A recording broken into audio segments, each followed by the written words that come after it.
කුඩා කාලේ මගේ සුන්දර නෑ වදන්නවා. පොඩි කාලේ මගේ සුන්දර නෑ.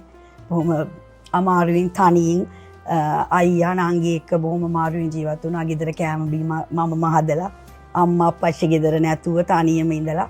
ඉතින් ඒ කාලේ මම හීන කියන ඒවා මාර විදිහට දැක්ක කෙනෙක්. මම මේ මෑතක පොඩි කවි පෙළකුත් ලිව්වා ඒ පිළිබඳව. ඒ කියන්නේ ඒකෙදි මම ලියන්නේ මම රස කෑම කෑවේ හීනෙන්.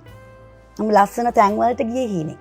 එතකොට මට ලස්සන අවුරුදු කාලේට ලස්සන ඇඳුම් අඳලා පවුලේ කට්ටියත් එක්ක එකට හිටියේ හීනෙන්. ගෙදර ඔක්කොම පවුල එකතු වෙලා කෑම බීම හදලා අම්මා තාත්තා එක්ක හිටියේ ඔක්කොම මම දැක්කේ හීනෙන්. ඉතින් ඒ හීනත් එක්ක පාර යනකොට සමහර දේවල් දැක්කම ඒවා ගන්න තියෙන ආසාව උවමනාව ඒවා ගන්න බැරිකම මේ දේවල් ඔක්කොම මාර දැඩි ලෙස දැනිච්ච කාලයක් තිබ්බ මට. ඒ කියන්නේ මට විතර නෙමෙයි මගේ අයියලා ළඟිට. මම අපේ ගෙදර අම්මා වෙලා හිටියේ මම. ඒකට මට අවුරුදු 8ක් 9ක් ඇති. ඉතින් ওই කාලේ මම ඉස්කෝලේ වල ඇවිල්ලා ගෙදර උයනවා කරනවා.